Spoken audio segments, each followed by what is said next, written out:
안녕하세요. 서원의 마음 정원입니다.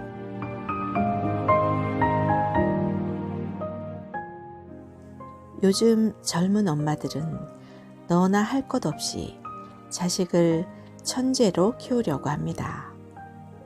하지만 세상에 나아가 훌륭한 사람이 되는 것은 천재가 아니라 덕이 있는 사람입니다.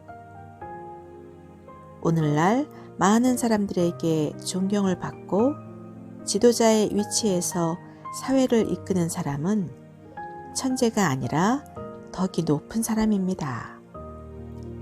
사람들은 천재를 부러워하지만 천재는 오래 가지 못합니다. 하지만 덕은 영원합니다. 그러므로 머리가 좋은 사람으로 키우기 전에 덕을 좋아하고 덕을 즐겨 베풀 줄 아는 사람으로 키워야 할 것입니다. 공자는 일찍이 천재불용이라고 하여 덕 없이 머리만 좋은 사람은 아무짝에도 소용이 없다고 했습니다. 이는 공자와 황택의 이야기에서도 잘 알 수 있습니다. 어느 날 공자가 수레를 타고 길을 가는데 어떤 아이가 흙으로 성을 쌓고 놀고 있었습니다. 그런데 수레가 가까이 가도 아이는 비켜줄 생각을 하지 않았습니다. 얘야, 수레가 지나갈 수 있도록 길을 비켜주겠느냐? 그런데도 아이는 쭈그리고 앉아 하던 놀이를 계속했습니다. 그러고는 이렇게 말했습니다. 수레가 지나가도록 성이 비켜야 합니까? 아니면 수레가 성을 비켜 지나가야 합니까? 아이의 말에 공자는 똑똑한 녀석이라고 생각하며 수레를 돌려 지나가려 했습니다.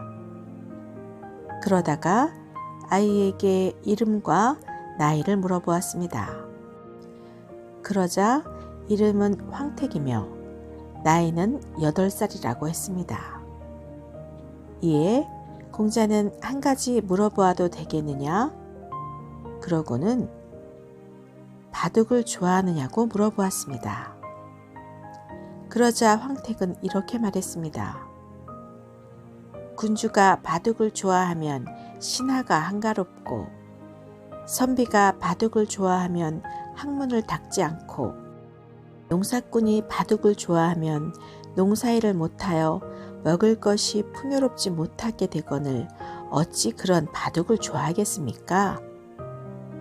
아이의 대답에 놀라 공자는 한 가지 더 물었습니다. 자식을 못 낳는 아비는 누구냐? 라고 묻자 아이는 허수아비라고 대답했습니다. 그러면 연기가 나지 않는 불은 무엇이냐? 반딧불이입니다. 그러면 물고기가 없는 물은 무엇이냐? 눈물입니다. 아이의 거침없는 대답에 놀란 공자는 입을 다물지 못했습니다. 그 순간 아이가 벌떡 일어서며 제가 한 말씀 여쭤도 되겠습니까? 하고 말했습니다.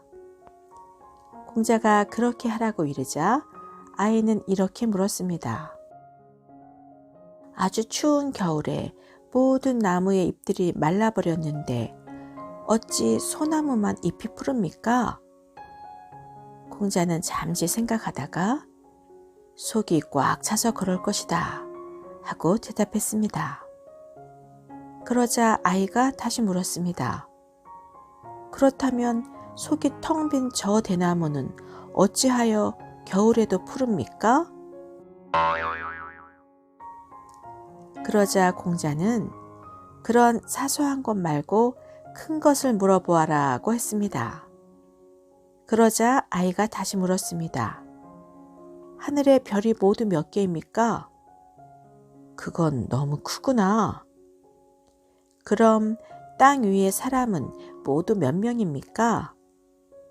그것도 너무 크구나. 그럼 눈 위의 눈썹은 모두 몇 개입니까?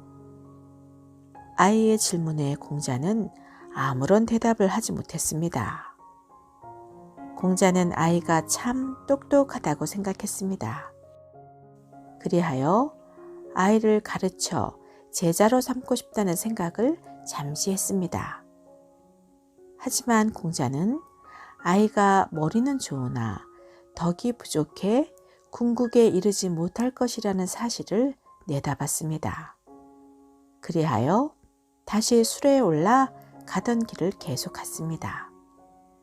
실제로 황택의 이름은 그 이후 어디에서도 보이지 않았습니다. 그의 천재성은 8살에서 끝이 나고 말았던 것입니다. 사람들은 머리로 세상을 산다고 생각하지만 사실 머리가 세상에 미치는 영향보다 가슴이 미치는 영향이 훨씬 큽니다. 그러므로 머리에 앞서 덕을 쌓고 덕으로 세상을 살 수 있도록 가르쳐야 할 것입니다. 오늘날 우리가 사는 세상이 온갖 거짓과 모순과 악으로 넘쳐나는 것은 지식이 모자라서가 아니라 덕이 모자라기 때문입니다.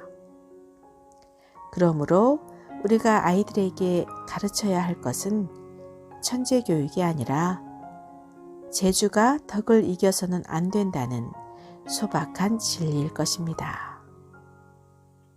모셔온 글입니다. 서한이었습니다. 내용이 좋으셨다면 구독과 좋아요, 공유 부탁드립니다.